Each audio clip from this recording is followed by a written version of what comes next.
Nós temos que definir para você criar aquele conceito e saber com quem você está se conectando, para você não cair numa roubada e acabar se conectando com um espírito obsessor ou com um espírito sofredor.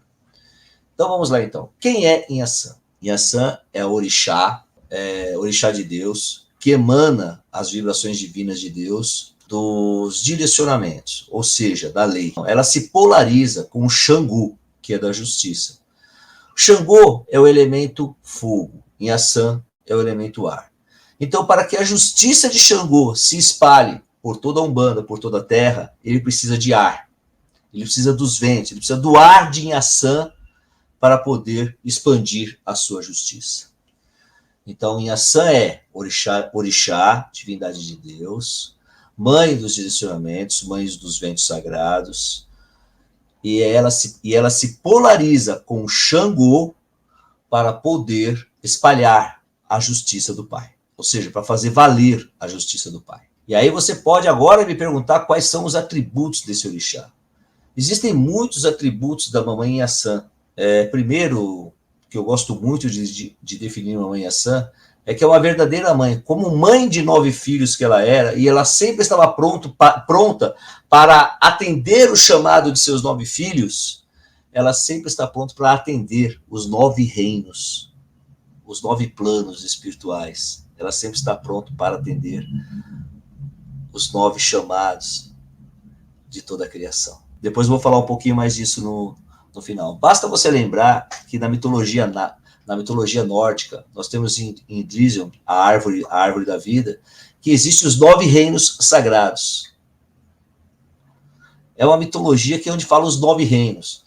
Existe 7 planos ascensionais, mais o plano terreno e o plano divino, ou seja, 7 ascensionais, o plano terreno, mais o plano terreno e mais o divino, que é o interior de Olorum, seriam 9.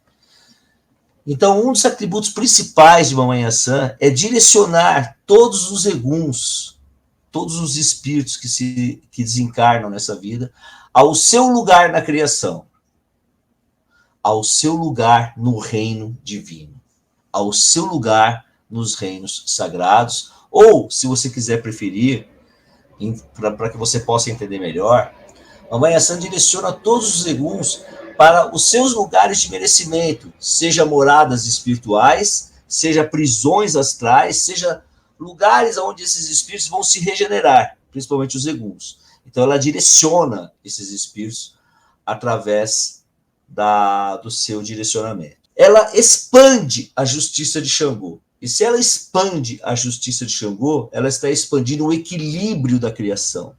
O equilíbrio entre a razão e a emoção, o mental e o espiritual.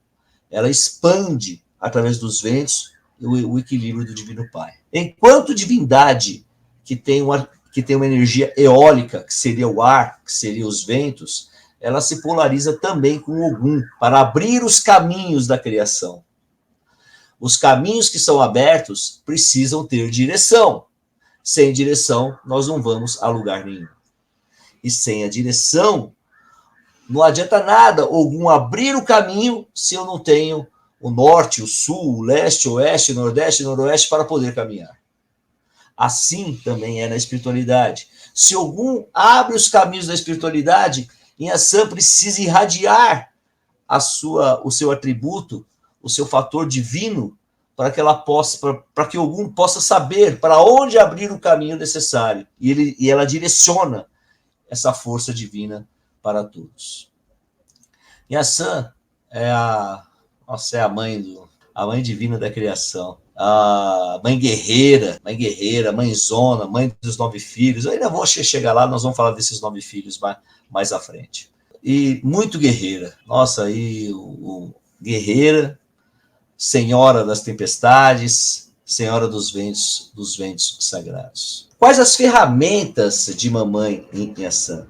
Além da espada feminina, Inhaçã carrega o Eruexim. O Eruexim, ele é feito de crista de cavalo, de rabo de cavalo, é aquele instrumento que ela fica dançando e fica movimentando os ventos, movimentando o ar à sua volta. E quando ela movimenta esses ventos, quando ela movimenta o ar à sua volta, criando ventos, criando caminhos, criando direções. Ela está encaminhando os seguns e já podem ser encaminhados aos seus lugares de merecimento.